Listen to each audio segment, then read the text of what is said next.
కొడుకు ఇచ్చిన యవ్వనంతోటి 1000 సంవత్సరాల పాటు యయాతి మహారాజు గారు విషయ సుఖాలన్నీ అనుభవించారు. అనుభవించిన తర్వాత కొన్ని సంవత్సరాల పాటు తపస్సు చేశారు. తపస్సు చేసిన తర్వాత సంచిత పుణ్యం వలన చక్కగా స్వర్గానికి వెళ్ళారు. స్వర్గానికి వెళ్ళిన తర్వాత అక్కడ ఒక కారణవశాత్తు అక్కడ నుంచి దుయ్యబడ్డారు. అసలు అలా ఎందుకు జరిగిందో ఈరోజు మనం తెలుసుకుందాం. శుక్లాంబరధరం విష్ణుం శశివర్ణం చతుర్భుజం ప్రసన్నవదనం ధ్యాయేత్ సర్వవిఘ్నోపశాంతయే నారాయణం నమస్కృత్య నరం చైవ నరోత్తమం దేవీం సరస్వతీం వ్యాసం తతో జయముదీరయేత్. మనం క్రిందటి అధ్యాయంలో ఏం చూసాము అంటే యయాతి మహారాజు గారు శుక్రాచార్యుల వలన శపించబడి ముసలివాడైపోయి జర వచ్చేసి చక్కగా 5 కొడుకుల్ని పిలిచి నా యవ్వనం ఎవరు తీసుకుంటారు, నాకు యవ్వనం ఎవరిస్తారు, నా ముసలితనం ఎవరు తీసుకుంటారు అని చెప్పేసి అడిగితే పూర్వు వచ్చేసి అతనికి తన యవ్వనాన్ని ఇచ్చి ముసలితనం తీసుకున్నాడు. ఆఖరి కొడుకు శర్మిష్ఠ కొడుకు. ఆ యవ్వనం తీసుకుని ఇంకా యయాతి మహారాజు గారు యథాకామం ఎప్పుడు ఎంత ఇష్టమైతే అంత ఇష్టంగా, యథోత్సాహం ఎంత ఉత్సాహం ఉంటే అంత ఉత్సాహంగా, యథాకాలం ఎప్పుడు కుదిరితే అప్పుడు యథాసుఖం సుఖం కలిగినంత మేరకు, ధర్మ అవరుద్ధం అంటే ధర్మానికి విరుద్ధం కాకుండా అంటే ధర్మంగా, యథార్హతి స ఏవహి చక్కగా ఆయన విషయ సుఖాలన్నీ అద్భుతంగా ఆయన అనుభవించసాగాడు. సరే అనుభవించాడు. దాంతోపాటు ఆయన రకరకాలైనటువంటి పుణ్యకర్మలు కూడా చేశాడు. అంటే అందరికీ దానాలు ఇవ్వడాలు, చక్కగా ఏ బ్రాహ్మణుడు కనిపిస్తే ఆ బ్రాహ్మణుడికి ఎంత అడిగితే అంత ఉచితంగా సత్కారం చేయడం, అలా రకరకాలైనటువంటి పుణ్యాలన్నీ అనుభవిస్తూ హాయిగా 1000 సంవత్సరాల పాటు చక్కగా బతుకుతున్నాడు ఆయన. ఈ లోపల ఆయనకి ఏంటి ఇంకా ఉత్సాహం, యవ్వనం ప్రాప్య రాజర్షి సహస్ర పరివత్సరాన్ 1000 సంవత్సరాల పాటు యవ్వనం వచ్చేసి విశ్వాచ్యా సహితేరేమే వ్యభ్రాజన్ నందనేవనే నందనవనంలోకి వెళ్ళి కూడా విశ్వాచి అనే ఒక అప్సరసతోటి కూడా ఆయన చక్కగా విషయ సుఖాలు అనుభవించాడు, చక్కగా ఉన్నాడు. కానీ అక్కడ ఒక విచిత్రం జరిగింది. ఏం జరిగింది అంటే 1000 సంవత్సరాలు అయిపోతున్నాయి. 1000 సంవత్సరాలు అయిపోతున్నాయి.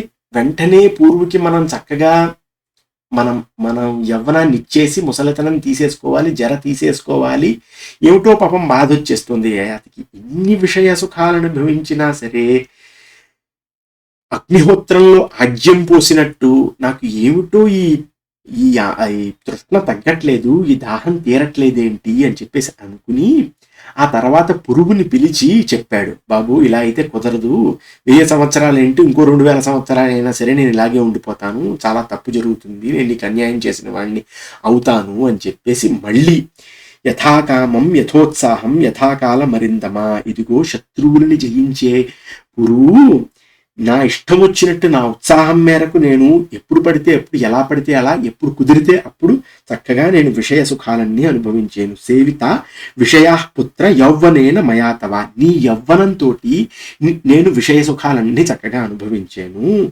కానీ నజాతు కామ కామానాం ఉపభోగేన శామ్యతి, కామము ఒకటి వచ్చింది అంటే ఎప్పుడూ కూడా ఉపభోగం చేస్తూ ఉన్నావు అంటే అగ్నిహోత్రంలో నువ్వు ఆజ్యం పోసినట్టే. అందుకుని మనం ఎంత భోగ లాలసులై భోగాలు అనుభవిస్తే అంత ఎక్కువ మనకి దాహం పెరిగిపోతుంది. హవిష కృష్ణవర్త్మేన భూయ వర్ధతే, ఆజ్యం పోసినట్టే అగ్నిహోత్రంలో అని చెప్పేసి నేను ఇంకా చాలు నాకు విషయ సుఖాలు, ఎంతకాలం నేను ఇలా అనుభవిస్తూ ఉంటాను అని చెప్పేసి అనుకుని నేను యత్పృథివ్యా వ్రీహి యవం హిరణ్యం పశవస్త్రియ ఏకస్యాపి న పర్యాప్తం తస్మాత్ తృష్ణాం పరిత్యజేత్, ఈ భూమి మీద ఎంత ధాన్యం ఉంటే అంత ధాన్యం, ఎంత ధనం ఉంటే అంత ధనం, ఎంత బంగారం ఉంటే అంత బంగారం, ఎంత మంది స్త్రీలుంటే అంత మంది స్త్రీలు ఒక పురుషుడికి పర్యాప్తం కాదు. వాడి ఇష్టం వచ్చినట్టు అలా ఎప్పుడూ ఆకలితోనే ఎప్పుడూ దాహంతోనే ఉంటాడు. అందుకుని ఓ సమయం వచ్చినప్పుడు ఎప్పుడూ కూడా ఆ దాహాన్ని వదిలేయాలి అని చెప్పేసి చెప్పాడు. త్యజించాలి, తృష్ణాం పరిత్యజేత్ అన్నాడు. ఆ తర్వాత సరే మొత్తానికి ఇలా అయ్యింది. పూర్ణం వర్ష సహస్రం మే విషయాసక్త చేతసః, నేను విషయాలన్నీ సంవత్సరం పాటు అనుభవించాను. తథాప్యానుదినం తృష్ణా మమైతేష్వాభిజాయతే, ఇదిగో నేను ఈ రోజుతోటి నాకు ఇలా దాహం పెరిగిపోతుంది, రోజు రోజుకి పెరిగిపోతుంది, ఇలా కుదరదని చెప్పేసి నేను పురు ప్రీతోస్మి భద్రంతే గృహాణేదం స్వయవ్వనం, నీ యవ్వనం నువ్వు తీసుకుని రాజ్యం చేదం గృహాణత్వం త్వం హిమే ప్రియకృత్సుత, ఈ రాజ్యం కూడా నువ్వే తీసుకోనాయనా, నువ్వే నాకు ప్రియసుతుడివి అని చెప్పేసి అన్నాడు. అన్న తర్వాత అక్కడికి వెళ్ళి చక్కగా జర తీసుకుని ముసలివాడే అయ్యి వచ్చి అక్కడ రాజ్యంలోకి వచ్చి, ఇదిగో నా ఆఖరి కొడుకు అయినటువంటి పురుగుకి నేను రాజ్యాన్ని ఇద్దాం అనుకుంటున్నాను అని చెప్పేసి అంటే, అప్పుడు అక్కడ ఉండేటువంటి బ్రాహ్మణులందరూ అభిషేక్తు కామం నృపతిం పూరు పుత్రం కనీయసం, నా ఆఖరి కొడుక్కి నేను ఇలా రాజ్యం ఇస్తున్నాను అని చెప్పేసి అని బ్రాహ్మణ ప్రముఖావర్ణ ఇదం వచనం అబ్రవీత్, ఈ విషయం తెలుసుకున్న బ్రాహ్మణులు ఇలా అన్నారు. ఏమన్నారు? కథం శుక్రస్య నప్తారం దేవయాన్యా సుతం ప్రభో జ్యేష్టం యదుమతిక్రమ్య రాజ్యం పూరో ప్రయచ్చసి. యదువు చాలా గొప్పవాడు, శుక్రుని దౌహిత్రుడు, దేవయాని అంటే మీ ధర్మపత్ని అయినటువంటి దేవయానికి పుట్టాడు, మొదటి కొడుకు, జ్యేష్ఠుడు. వాణ్ణి వదిలేసి ఏంటండి మీరు మీ కనిష్ట కొడుకు అయినటువంటి పూర్వుకి ఇస్తున్నారు అని చెప్పేసి అంటే, అప్పుడు యయాతి అన్నారు, ఇదిగో బ్రాహ్మణులారా నా మాట వినండి, నేను ఎందుకు జ్యేష్ఠపుత్రుడికి రాజ్యం ఎందుకు ఇవ్వాలనుకోవట్లేదు అంటే, మమ జ్యేష్ఠేన యదున నియోగో నానుపాలిత, నేను చెప్పిన మాట వినకుండా యదువు ప్రతికూల పితుర్యశ్చ నసపుత్ర సతామ్మనః, నాకు ప్రతికూలంగా ప్రవర్తించాడు. నేను ఇదిగో నాకు కాస్త యవ్వనం ఇవ్వరా అని చెప్పేసి అంటే, చక్కగా 200 సంవత్సరాలు 5 ఇవ్వచ్చు, అలా ఇవ్వకుండా నేను చెయ్యను నాన్నగారు అని చెప్పేసి అని పూర్వకే 1000 సంవత్సరాలు అలా ముసలతనం ఉంది. మరి ఆ ముసలతనానికి ఏదో ఒకటి ఉండాలి కదా, మరి అందుకే రాజ్యం ఇస్తున్నాను, అతను నాకు అనుకూలంగా ఉన్నాడు. ఎవరైతే తల్లిదండ్రుల మాటలు వింటారో వాళ్ళే గొప్ప పుత్రులు, వాళ్ళకే మనం ఎప్పుడూ కూడా చక్కగా మన మన మన రాజ్యాన్ని ఇవ్వాలి, మన ఆస్తిని ఇవ్వాలి, మనం ఇవ్వాలనుకున్నది ఏదో అనుకూలంగా నడుచుకునే పిల్లలకి మాత్రమే ఇవ్వాలి అని చెప్పేసి అని, పుదితి నరకస్యాఖ్య దుఃఖం హి నరకం విదుః పుతస్త్రాణాత్ తతః పుత్రత్ మిహచ్చంతి పరత్రచ. ఇలా పుత్ అనేటువంటి నరకం, పున్నామ నరకాలు అంటారనమాట. ఆ పున్నామ నరకం నుంచి ఎవడైతే నిన్ను బయటికి లాగుతాడో అతనే పుత్రుడు అవుతాడు. తల్లిదండ్రుల మాట వినేవాడే ఎప్పుడు పుత్రుడు అవుతాడు. జ్యేష్ఠపుత్రుడు కదా అని చెప్పేసి మనం ఇష్టం వచ్చినట్టు ఎవరికి పడితే వాళ్ళకి మన రాజ్యం ఇచ్చేసి ఆస్తులన్నీ ఇచ్చేసి అలా చెయ్యకూడదు, అది తప్పు అవుతుంది. అందుకే అనుకూలంగా ఉండేటువంటి కొడుకులకి మాత్రమే మనం రాజ్యం ఇవ్వాలి అని చెప్పేసి అని. ఆ తర్వాత ఇంకొక మాట ఏమన్నాడు అంటే, జ్యేష్ఠాంశభాక్స గుణకృదిహ లోకే పరత్రచ. జ్యేష్ఠుడు ఎవడు అంటే ఎక్కువ గుణాలు ఉన్నటువంటి కొడుకే అని చెప్పేసి అని అక్కడతో నేను ఇదిగో యదునాహ మవజ్ఞాతస్తథా తుర్వసునా పిచ్చ దృహ్యునా చానునా చైవ మయ్యవజ్ఞ కృతామృషం. యదువు నన్ను అవమానించాడు, తుర్వసు దృహ్యువు అనువు వీళ్ళు కూడా నన్ను అవమానించారు. ఎందుకు నేను ఇస్తాను? పూరునాతు కృతం వాక్యం మానితం చ విశేషతః. పూర్వు ఒక్కటే నా మాట విన్నాడు. కనీయం మమ దాయాదో ఘృత ఏన జరామమ. ఎవరైతే నా జరని తీసుకున్నాడో, నా ముసలితనాన్ని తీసుకున్నాడో వాడే నా రాజ్యానికి, నా సంపదకి అర్హుడు అని చెప్పేసి అన్నాడు. అనేసిన తర్వాత శుక్రుడు కూడా అన్నాడు కదా, మమ కామ సకృత పూర్ణ మిత్రరూపిణ శుక్రేణ చ వరోదత్త కావ్యే నోషనసా స్వయం పుత్రో యస్వానువర్తేత సరాజా పృథివీపతి. ఎవడైతే నన్ను అనువర్తిస్తాడో, నా మాట విని నా వెనకాల తిరుగుతాడో, నాతో ఉంటాడో అతనే నాకు ప్రియసుతుడు, అతనే నాకు పృథివీపతి అంటే అతనే రాజు అవ్వాలి అని చెప్పేసి అని సరే అని చెప్పేసి అంటే, అప్పుడు అక్కడ ఉన్న వాళ్ళందరూ సరే అండి, యః పుత్రో గుణసంపన్నో మాతాపిత్రోర్హిత సదా సర్వమర్హతి కళ్యాణం కనీయానపి సత్తమః.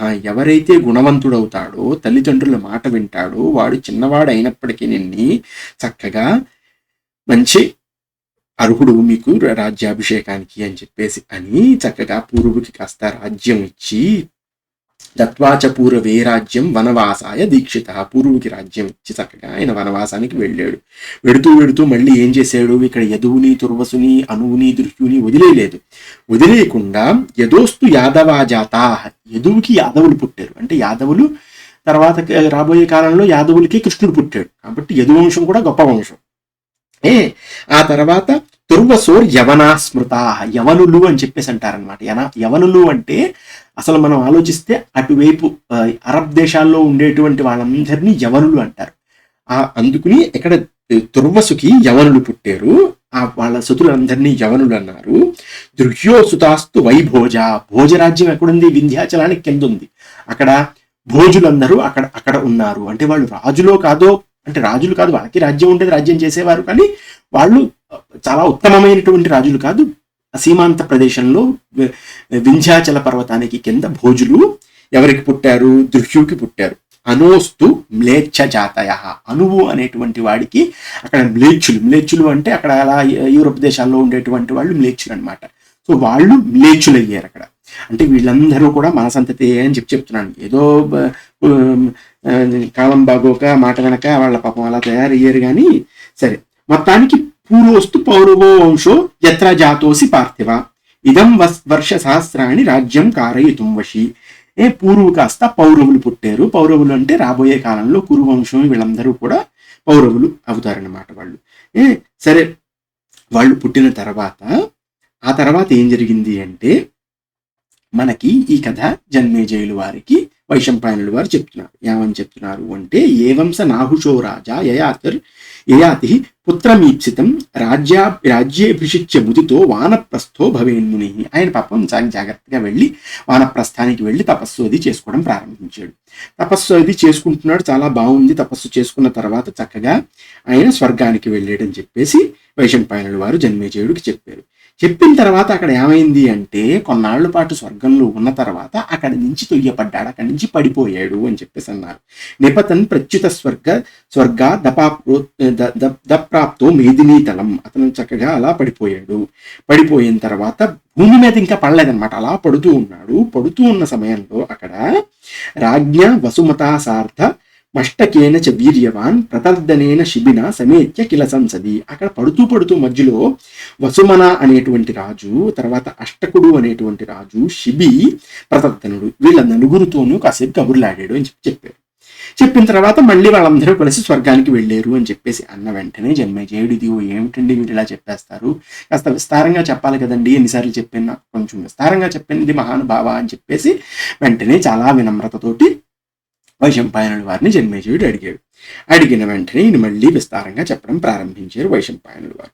సరే చెప్తానయ్యా, ఇదిగో హంతతే కథయిష్యామి యయాతి ఉత్తమాం కథాం. యయాతి యొక్క కథ ఇక్కడి నుంచి నేను మళ్ళీ చెప్పడం ప్రారంభిస్తున్నాను అని చెప్పేసి అని అక్కడ పాపం రాజ్యాన్ని ఇచ్చేసి చక్కగా యయాతి మహారాజు గారు చక్కగా అక్కడికి వెళ్ళి వానప్రస్థానికి వెళ్ళి అందరికీ చక్కగా అక్కడ ఉన్న వాళ్ళందరినీ చాలా పోషిస్తూ భోజనం పెడుతూ మంచి అతిథులందరికీ మంచి భోజనాలు అవి పెడుతూ తపస్సు చేసుకుంటూ నియమంగా ఉంటూ వానప్రస్థంలో ఉంటూ ఉండేవాడు. ఉన్న సమయంలో కొన్నాళ్ళకి ఆయనకి మంచి ఇంకా తపస్సు చేయాలనే కోరిక పెరిగిన తర్వాత అతను 1000 సంవత్సరాలు మళ్ళీ 1000 సంవత్సరాలు వానప్రస్థంలో ఉన్నాడు యయాతి.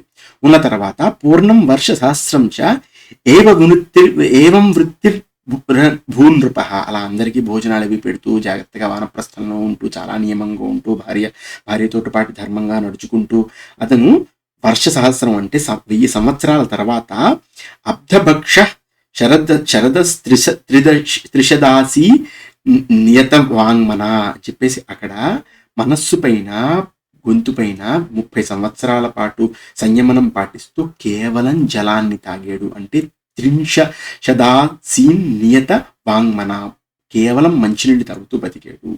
బతికిన తర్వాత కొన్నాళ్ళకి అతను వాయుభక్షోభూత్ అని చెప్పేసి వాయువు మాత్రమే తాగాడు అన్నాళ్ళు. ఇంకో సంవత్సరం పాటు వాయువు మాత్రమే, ఇంకేమీ తినకుండా వాయువు మాత్రమే తాగుతూ ఉండిపోయాడు. ఉన్న తర్వాత 6 నెలల పాటు అతను ఒంటికాలి మీద తపస్సు చేశాడు. మళ్ళీ అక్కడ కూడా వాయువే తాగుతూ అలా ఉండి ఇంకొన్నాళ్ల పాటు ఇంకొక సంవత్సరంలో అతను ఏంటి అంటే అగ్నికి మధ్యలో కొంచెం తపస్సు చేశాడు. ఇంత జరిగితే మరి ఇంక శరీరం ఉండదు కదా, అక్కడతోటి శరీరం వెళ్ళిపోయింది. ఆయన చక్కగా స్వర్గానికి వెళ్ళాడు. స్వర్గానికి వెళ్ళిన తర్వాత చాలా చక్కగా రకరకాలైనటువంటి లోకాల్లో ఆయన విచరించాడు.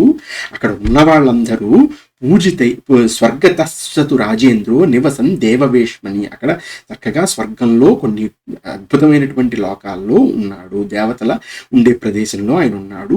పూజిత స్త్రిదశై సాధ్యేర్ మరుద్భిర్ వసుభిస్తథా, అక్కడికి వచ్చిన వెంటనే చక్కగా మరుత్తులు వసువులు వీళ్ళందరూ దేవతలు అందరూ కలిసి అబ్బో అబ్బో యయాతి మహారాజు గారు వచ్చారు, ఎంత బాగుంది, అసలు ఆయనతో మంచి కబుర్లాడచ్చు మనం అని చెప్పేసి అన్న తర్వాత యయాతి మహారాజు గారు వస్తా అక్కడ దేవలోకం బ్రహ్మలోకం సంచరన్ పుణ్యకృద్వషి అద్భుతమైనటువంటి పుణ్యాలు ఉన్నటువంటి యయాతి మహారాజు గారు చక్కగా దేవలోకం అంటే దేవలోకంలో ఉన్నారు, బ్రహ్మలోకంలో ఉన్నారు. అవసత్ పృథివీపాలో దీర్ఘకాలం ఇతి శృతి, ఆయన చక్కగా అద్భుతమైనటువంటి చాలా రోజుల పాటు చక్కగా అద్భుతమైనటువంటి స్వర్గంలో ఆయన ఉన్నాడు అని చెప్పేసి అన్నారు. సరే, అలా జరుగుతున్న సమయంలో మధ్యలో వచ్చేసి ఇంద్రుడు ఊరికే మామూలుగా కాలక్షేపం చేస్తూ ఉంటాడు కదా. యయాతి మహారాజు గారు అద్భుతమైనటువంటి పనులన్నీ చేశాడు అతను మంచి భూమిపైన ఉన్నప్పుడు. అందుకుని పాపం ఇంద్రుడు వచ్చేసి ఏవో కబుర్లు ఆడదామని చెప్పేసి యయాతి మహారాజు గారి దగ్గరికి వచ్చాడు. వస్తే ఇంద్రుడు ఎప్పుడైనా సరే మీ దగ్గరికి వచ్చాడు అంటే మీ శరీరం ఎటువంటి శరీరం అయినప్పటికీ స్వరూపమైనటువంటి శరీరం అయినప్పటికీ మీ ఇంద్రియాలని ప్రచోదనింపచేస్తాడు, అంటే మీ ఇంద్రియాలను అలా ఊపేస్తాడు అనమాట. అందుకుని ఎప్పుడు కూడా ఇంద్రుడు ఉన్నప్పుడు సంయమనంతో మాట్లాడాలి, ఉన్న సంయమనం కంటే ఇంకా ఎక్కువ సంయమనంతో మాట్లాడాలి. ఇంద్రుడితో చాలా జాగ్రత్తగా ఉండాలి ఇంద్రుడు. అందుకే మీరు చూడండి, ఎప్పుడైనా సరే ఇంద్రియాలు వశీభూతం కానప్పుడు లేదా ఏదైనా సన్నివేశంలో ఇంద్రియ వశాత్తు జనాలు చేసే తప్పులు ఉంటాయి చూసారా, అవి కేవలం ఇంద్రుని యొక్క ప్రచోదనంతో చేస్తారు. అది ఇంద్రుని తప్పు కాదు, నువ్వు సంయమనం అట్టే పెట్టుకోలేదు. అక్కడ విశ్వామిత్రుడు కూడా మేనక వెనకాల తిరిగాడు అంటే ఇంద్రుడు పంపించాడు కాబట్టి. అంత విశ్వామిత్రుడు అలా చేసాడు అంటే ఇంద్రియాలని సంయమనంగా అట్టే పెట్టుకోలేదు కాబట్టి విశ్వామిత్రుడు మేనకతో ఉన్నాడు కొన్నాళ్ళు. అదనమాట అక్కడ. అందుకని ఇంద్రుడిని ప్రతి చోట మనం తప్పు పట్టడం అనేటువంటిది కూడా నా దృష్టిలో తప్పు. సరే, మొత్తానికి ఇంద్రుడు అలా వెళ్ళి చక్కగా ఏమన్నాడు, యదాస పూరుస్తవ రూపేణ రాజన్ జరా గృహీత్వా ప్రచచార భూమౌ తదా రాజ్యం సంప్రదాయైవ తస్మై త్వయాకి ముక్త కథయేహ సత్యం. మీరు చక్కగా పురువుకి 1000 సంవత్సరాల పాటు మీ యవ్వనం ఇచ్చేసి మీ రాజ్యం ఇచ్చేసి వస్తూ ఏం చెప్పి వచ్చారండి అని చెప్పేసి అడిగాడు. అంటే ఏం ఉపదేశం చేశారు అని చెప్పేసి అంటే యయాతి ఇక్కడ అద్భుతమైనటువంటి ఉపదేశాలు కొన్ని చెప్పాడు. ఏం చెప్పాడు అంటే, గంగా యమునయోర్ మధ్యే కృత్స్నోయం విషయస్తవ మధ్యే పృథివ్యాస్త్వం రాజా భ్రాతరోంతాధిపాస్తవ. గంగకి యమునకి మధ్యలో ఉండేటువంటి భాగాన్ని నేను పురుగుని రాజ్యం చేసుకోమని ఇచ్చి, అటుపక్క ఆ పృథివిలో ఉండేటువంటి మధ్య భాగం అన్నమాట అది, దాన్ని నేను చక్కగా ఇచ్చేసి సీమాంత ప్రదేశాల్లో కాస్త నేను చక్కగా వెళ్ళి ఇదిగో మీరు అక్కడ ఉండండి ఇక్కడ ఉండండి అని చెప్పేసి సీమాంత ప్రదేశాల్లో వాళ్ళ అన్నలందరినీ పెట్టాను అని చెప్పాడు. అంటే అన్నలు అలా వదిలేదు. సరే, పెట్టిన తర్వాత నేను ఏమన్నాను నా కొడుక్కి, నేనేమోపదేశం ఇచ్చాను అంటే, నచ కుర్యాన్ నరోదైన్యం శాఠ్యం క్రోధం తథైవచ జైష్మయం చ మత్సరం వైరం సర్వత్రైవ నకారయేత్. ఓ పురు, ఇదిగో నువ్వు ఎప్పుడు కూడా దీనంగా ఉండకూడదు. దీనంగా అంటే అయ్యో నాకేమీ లేదు నేను వెర్రివాడిని అని చెప్పేసి అలా దీనంగా ఉండకూడదు. దీనంగా ఉండకుండా చాలా అభిమానంతో చాలా గొప్పగా ఇదిగో నేను రాజుని, ఇలా నేను గంగకి యమునికి మధ్యలో ఉండే భాగం హస్తినాపురాన్ని నేను పరిపాలిస్తున్నాను, నేను ఎంతో గొప్పవాడిని అని చెప్పేసి ఎప్పుడు కూడా నువ్వు అనుకుంటూ ఉండాలి. దైన్యం వలన ఏమీ రాదు. శాఠ్యం అంటే మోసం చేయకూడదు ఎవరిని. ఆ తర్వాత క్రోధం ఎప్పుడూ చేయకూడదు ఎవరిని. కుటిలత అంటారనమాట. జైష్మయం అంటే ఏంటంటే, ఎవడైనా ఏడుస్తున్నాడు అనుకోండి, ఎవడైనా బాధపడుతున్నాడు అనుకోండి, మీకు మనసులో కనుక వాడిని చూసి మంచి బాగుందని చెప్పేసి అనుకున్నారనుకోండి, అయిపోయింది అక్కడ మీకు జైష్మయం అంటే కుటిలత అంటారనమాట.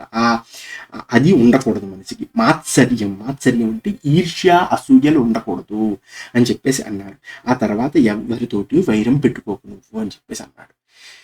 ఈ 4 నువ్వు ఈ 6 కూడా చాలా దూరంగా అట్టే పెట్టుకుని చాలా జాగ్రత్తగా ఉండాలి నువ్వు అని చెప్పేసి అని మాతరం పితరం జైవ విద్వాంసం చ తపోధనం క్షమావంతం చ దేవేంద్ర నావమన్యేత బుద్ధిమాన్. బుద్ధిమంతులు ఎప్పుడూ కూడా తల్లిని తండ్రిని విద్వాంసులని తపస్సులని అవమానించరు అని చెప్పేసి అన్నాడు. అన్న తర్వాత ఇంకొక గొప్ప మాట ఇక్కడ చూడండి, శక్తస్తు క్షమతే నిత్యం అశక్త కృధ్యతే నరహ అని చెప్పేసి అన్నాడు. నువ్వు శక్తుడివైతే నీకు నీకు నీకు నువ్వు చెయ్యగలిగే పని నువ్వు చెయ్యగలిగే శక్తత నీకు కనుక ఉంటుంది, చేయగలిగిన వాడివి కనుక అయితే వాళ్ళు ఎప్పుడూ కూడా క్షమించేస్తారు అని చెప్పేసి అని నిత్యమశక్త కృధ్యతే నరహ. అశక్తులు ఎప్పుడైనా సరే చాలా కోపంగా ఉంటూ ఉంటారు అని చెప్పేసి అన్నాడు. అంటే మీరు ఆలోచించండి ఒక్కసారి, మనం దీన్ని ఒక్కసారి వెనక్కి తిరిగి చూసుకుందాం. నువ్వు ఏదో చేయగలిగే పరిస్థితి ఉంది, ఏదైనా పని చేద్దాం అనుకుంటున్నావు, ఇదిగో నేను మహాభారతం చెప్దాం అనుకుంటున్నాను, చెప్పడం కుదరట్లేదు, నాకు కుదరకపోయేసరికి ఏదో వచ్చేస్తుంది, లేదా నేను సరిగ్గా చెప్పలేకపోతున్నాను, ఏదో ఇబ్బంది అయిపోతుంది. ఆ ఇబ్బంది అవుతున్నప్పుడే మనకి ఎప్పుడు కూడా కోపం వస్తుంది. అశక్తత అంటే లేనివాడు ఎప్పుడు కూడా చాలా కోపంగా ఉంటూ ఉంటాడు అనమాట. అంటే నేను ప్రయత్నించట్లేదు, అవతలవాడు ప్రయత్నం చేస్తున్నాడు, నాకు చాలా చికాకుగా ఉంది, వాడేవాడో చాలా బాగా చెప్పేస్తున్నాడు, నేను చెప్పలేకపోతున్నాను అని చెప్పేసి ఇలా కోపం వచ్చేస్తుంది అనమాట. అక్కడతో ఆగితే పర్వాలేదు. దుర్జనులు ఎవరు కూడా సుజనులు ద్వేష్టి, స్విజనుల్ని చూసి, సుజనులు అంటే మంచి వాళ్ళని చూసి వాడంత మంచిగా ఉన్నాడు ఏంటని చెప్పేసి వాడి మీద ద్వేషం పెంచుకుంటారు. ఆ తర్వాత దుర్బలో బలవత్తరం, దుర్బలులు అంటే బలం లేని వాళ్ళు అందరూ కూడా బలం ఉన్నవాడిని చూసి మంచి ద్వేషం పెంచుకుంటూ ఉంటారు. రూపవంతం అరూపీచ, రూపవంతుల్ని చూసి అరూపులు అంటే రూపం లేని వాళ్ళు కోపం పెంచుకుంటూ ఉంటారు. ధనవంతంచ నిర్ధన, నిర్ధనుడు ఎవడు ఎప్పుడు చూసి ఆ ధనవంతుడు ఏమిటి అలా ఉన్నాడని చెప్పేసి ఎప్పుడు అనుకుంటూ ఉంటాడు. అకర్మి కర్మిణం ద్వేష్టి, ఇక్కడ చూడండి, కర్మ చేసే వాడిని చూసి కర్మ చెయ్యని వాడు ఎలా చెడిపెద్దామని చూస్తూ ఉంటాడు, ద్వేషం చేస్తూ ఉంటాడు. ధార్మికం ధార్మికం చనధార్మిక, ధార్మికుడు ఎవరైనా ఉంటే అతన్ని చూసి అధార్మికుడు ఒకడు ఉంటాడు చూసారా, అతను ద్వేషిస్తాడు. నిర్గుణో గుణవంతంచ, గుణం లేనివాడు ఎప్పుడూ కూడా గుణం ఉన్నవాడిని చూసి ద్వేషిస్తూ ఉంటాడు. శక్రైతత్ కలిలక్షణం, ఓ శక్ర ఓ దేవేంద్ర ఇదే కలిలక్షణము అని చెప్పేసి అన్నాడు. అన్న తర్వాత ఇలా అంటూ ఇంకొక గొప్ప ధర్మం ఇక్కడ ఏం చెప్పాడు అంటే, ఆకృష్యమానో నాక్రోశేన్ మన్యురేవ తితిక్షతః ఆక్రోష్టారం నిర్దహతి సుకృతం చాస్య విందతి. ఇప్పుడు మీరున్నారు, మీ దగ్గరికి వచ్చి ఒక వ్యక్తి వచ్చేసి మిమ్మల్ని నిందించాడు, ఇదిగో నువ్వు అసలు సరిగ్గా చెప్పట్లేదు, నువ్వు వెర్రివాడివి అని చెప్పేసి నిన్ను తిట్టాడు. తిట్టిన తర్వాత మనం ఏం చెయ్యాలి, మనం ఓహో అని చెప్పేసి ఊరుకుంటే అక్కడ మనం వాడికి నిజంగా అపకారం చేద్దాం అనుకుంటే మనం ఊరుకోవాలి, ఏం మాట్లాడకూడదు, నా పని ఏదో నేను చేసుకోవాలి. కర్మిణం కదా, వాడు చేయట్లేదు, వాడు చేయకుండా నన్ను తిడుతున్నాడు పట్టుకుని, నేను తిడుతున్నాడు కాబట్టి వాడిని ఏమీ అనకండి, మాట్లాడకుండా ఉండండి. అప్పుడు ఏం జరుగుతుంది అంటే అతను మిమ్మల్ని బాధ పెట్టాడు, మిమ్మల్ని బాధ పెట్టి పాపం సంపాదించుకున్నాడు. దాంతోపాటు మీరు కనుక ఏమీ అనకుండా ఉంటే అతని దగ్గర ఉండే పుణ్యం కూడా మీకు వచ్చేస్తుంది అని చెప్పేసి చక్కగా యయాతి ఈ మాట అన్నాడు.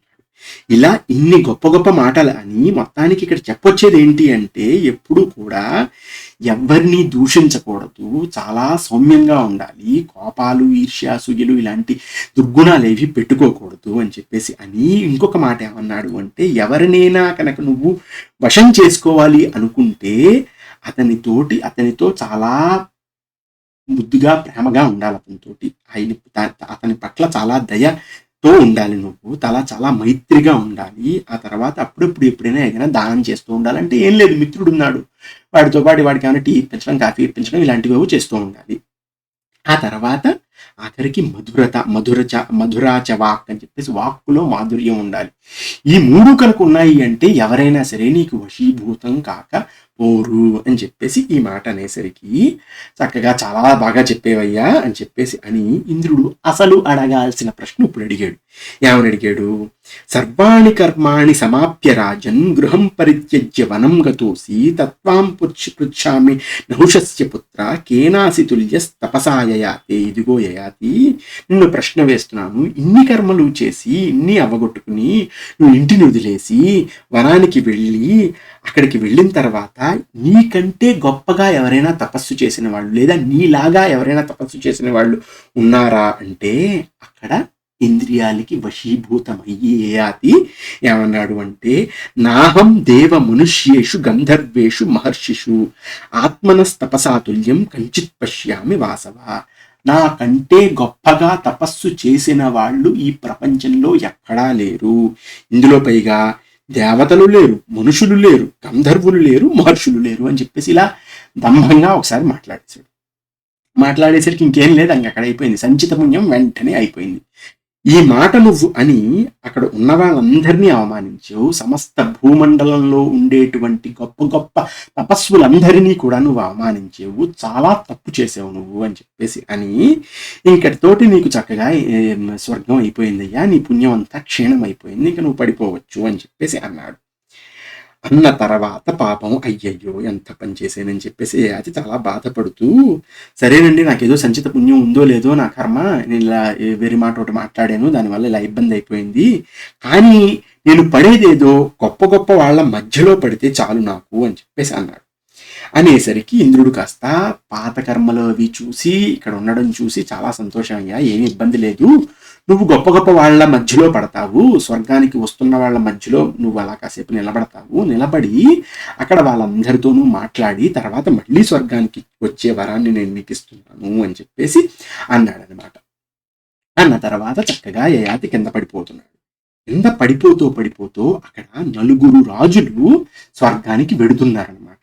వెడుతున్న వాళ్ళలో ఎవరున్నారు అంటే అష్టకుడు, ప్రతర్ధనుడు, వసుమన, శిబి, ఈ నలుగురు ఉన్నారు, గొప్ప గొప్ప రాజులు. ఇందులో అష్టకుడు వచ్చేసి అయ్యో ఎవర్రాయినా స్వర్గానికి వెళ్లే దారిలో ఇలా వచ్చి పడిపోతున్నాడు, ఇతను ఇంత గొప్పగా ఉన్నాడని చెప్పేసి వెంటనే కస్త్వం యువా వా సవతుల్య రూప, ఇంద్రుడు లాంటి అందమైనటువంటి గొప్ప వ్యక్తి నువ్వు, స్వతేజసా దీప్యమానో యథాగ్ని, అగ్నిలా వెలిగిపోతున్నావు నువ్వు నీ తేజస్సుతోటి, పతస్యు దీర్ణాంబు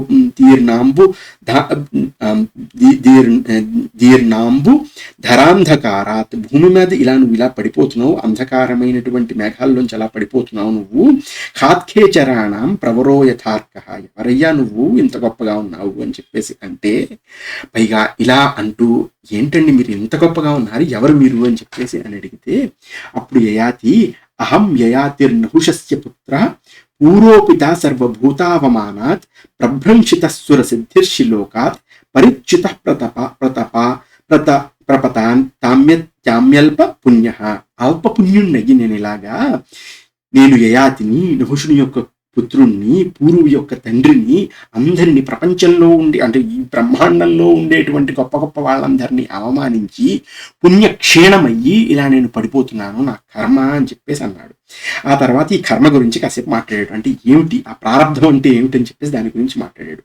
అప్పుడు ఈ అష్టకుడు అన్నాడు వెంటనే, చాలా సంతోషం అండి మిమ్మల్ని కలవడం, అసలు ఎందుకు మీరు ఇలా పడిపోతున్నారు, ఏం జరిగింది అసలు అని చెప్పేసి అంటే అప్పుడు వెంటనే యయాతి అన్నాడు, చాలా గొప్పవాళ్ళయ్యా మీరు, కానీ నేను పుణ్యంలోనూ అధ్యయనంలోనూ వాటిలోనూ నేను మీకంటే పెద్దవాడిని కాబట్టి నేను మీకు నమస్కరించట్లేదు, కానీ ఒక విషయం నేను నీకు చెప్తున్నాను, ఎలాగైతే ధనం వదిలేసినప్పుడు అంటే ధనం లేనప్పుడు ప్రపంచంలో ఉన్న వాళ్ళందరూ మిమ్మల్ని వదిలేస్తారో, అలాగే పుణ్యం లేనప్పుడు అంటే పుణ్యాన్ని నేను నాశనం చేసుకున్నప్పుడు అక్కడ ఉన్నవాళ్ళు అంటే దేవతలందరూ నిన్ను వదిలేసి అలా తోసేస్తారు, అందుకుని ఎప్పుడూ కూడా ఇలా అవమానం మాటలు దంభంగా అభిమానంగా అసలు మాట్లాడకూడదు అని చెప్పేసి అన్నాడనమాట. అన్న తర్వాత ఇంకొక మాట ఏమన్నాడు అంటే, దుఃఖేన ఖిన్నేన సుఖేన మాజ్యేత్. ఇక్కడ ఏంటంటే దుఃఖంగా ఉన్నప్పుడు, ఖిజ్యేన్న బాధగా ఉన్నప్పుడు, ఎవరైతే మంచి గంతులు వేసుకుంటూ అటు ఇటు చేయకుండా ఉంటాడో, సుఖంలో మంచి ఇంకా ఈ చికాకు పడిపోయి చాలా ఇబ్బంది పడిపోకుండా ఉంటాడో అతనే గొప్పవాడు అని చెప్పేసి అన్నాడు. ప్రారంధాన్ని ఎప్పుడూ నమ్మి వచ్చేవాడే గొప్పవాడు అని చెప్పేసి అన్నాడు. అంటే ఏంటి, ఏం చేస్తాడు పాపం అతను? ఏదో పాపం ఇంద్రుడితో మాట్లాడుతున్నాడు, కొన్ని సంవత్సరాల పాటు చక్కటి లోకాల్లో తిరిగాడు. తిరిగిన తర్వాత మధ్యలో ఇంద్రుడు ఇలా అడిగిన వెంటనే అసలు అక్కడ అలాగే తొయ్యాలా పాపం? ఏదో 30 ఏళ్ల తపస్సుకి అలా అంటే అలాగే చెప్పండి. అలా అనేసరికి అలా పడిపోతుంటే పాపం అష్టకుడు వెంటనే వచ్చేసి, చాలా సంతోషం అండి, మీరు స్వర్గం నుంచి వస్తున్నారు, ఏ ఏ లోకాలు చూసి వచ్చారండి మీరు అని చెప్పేసి అడిగాడు. అప్పుడు వెంటనే యయాతి ఏమన్నాడు అంటే, నేను అద్భుతమైనటువంటి లోకాలు చూసేనయ్యా. తతః పురీ పురుహూతస్య రమ్యాం సహస్రద్వారాం శతయోజనాయతాం అధ్యావసం వర్ష సహస్రమాత్రం తతో లోకం పరమస్వ్యభ్యుపేత అని చెప్పేసి, నేను 100 యోజనాలు పెద్దగా ఉన్నటువంటి 1000 తలుపులు ఉండేటువంటి ఇంద్రుని యొక్క అద్భుతమైనటువంటి నగరంలో నేను కొన్నాళ్ళు తిరిగాను. ఆ తర్వాత నాకు ఇంకా ఉత్సాహం కలిగి ఇంకా మంచి బాగుందని చెప్పేసి అనుకుంటే అక్కడ ప్రజాపతులు ఉన్నారు, ప్రజాపతులు ఉండే లోకంలో నేను కొన్నాళ్ళు తిరిగాను. కొన్నాళ్ళు తిరిగిన తర్వాత ఆ ప్రజాపతుల్ని చూసి నేను చాలా సంతోషించి ఎంతో బాగుందని చెప్పేసి అనుకుని, అక్కడ జరావస్థకి ప్రవేశం లేదు, అలాంటి అద్భుతమైనటువంటి లోకాల్లో తిరిగాను నేను. ఆ తర్వాత సదేవ దేవస్య నివేశనేచ విహృత్య లోక నవసంయథేష్టం సంపూజ్యమాన స్నానస్త్రిదశై సమస్తై తుల్య ప్రభావ ద్యుతిరీశ్వరాణం అని చెప్పేసి, నేను అక్కడ దేవదేవుడు అయినటువంటి బ్రహ్మ ప్రదేశానికి వెళ్ళి అక్కడికి వెళ్ళి అద్భుతమైనటువంటి లోకాల్లో తిరిగి చాలా సంవత్సరాల పాటు నేను అక్కడ ఉండి, ఆ తర్వాత తథావసన్నందనేకామరూపి సంవత్సరాణ మయుతం శతానం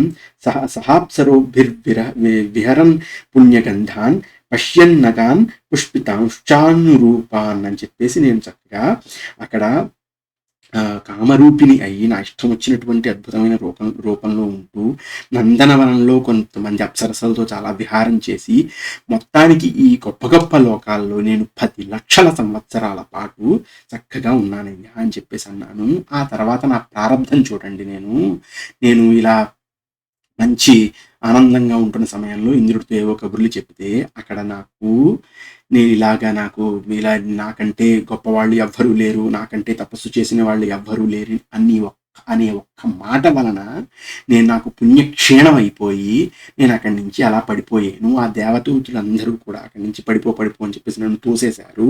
అక్కడి నుంచి తోస్తూ ఉంటే నేను ఒకే మాట అన్నాను, నేను మళ్ళీ పుణ్యం సంపాదించుకోదగ్గ గొప్పవాళ్ల మధ్యలో నేను పడేలా చూడండి అని చెప్పేసి అంటే, అప్పుడు ఇంద్రుడు మీ మధ్యన పాడేశారు, మీరు చాలా గొప్పవారు అని చెప్పేసి అంటే, అప్పుడు అష్టకుడు చాలా సంతోషపడిపోయి ఈయన దగ్గర చాలా నేర్చుకోవచ్చు అని చెప్పేసి చాలా అద్భుతమైనటువంటి ప్రశ్నలు వేశారు. ఎలా బతకాలో చెప్పే ప్రయత్నం చేశారు. అంటే యయాతి యొక్క దర్శన శాస్త్రం అనమాట ఇక్కడ. అంటే యయాతి ఎలా బతికేడు అంటే, యయాతి మనలాంటి వాడే, ఏమీ లేదు, విషయ సుఖాలు అనుభవించాడు, తపస్సు చేశాడు, దుర్గుణాలు ఉన్నాయి, మంచిలో అభిమానం ఉంది, ఇలా అందుకుని ఏం చెయ్యకపోతే నువ్వు గొప్పవాడివి అవుతావు, ఏం చేస్తే నువ్వు గొప్పవాడివి అవుతావు, ఏ రకంగా నువ్వు అద్భుతమైనటువంటి లోకాలని నువ్వు సాధిస్తావు, ఏ రకంగా నువ్వు అద్భుతంగా బ్రహ్మతత్వాన్ని సాధించి మోక్షాన్ని ఎలా పొందుతావు అని చెప్పేసి చెప్పే ప్రశ్నలకి చాలా వాటికి యయాతి చక్కగా అష్టకుడికి సమాధానం ఇచ్చాడు. అది మనం రాబోయే ఎపిసోడ్స్లో చూసుకుందాం. స్వస్తి.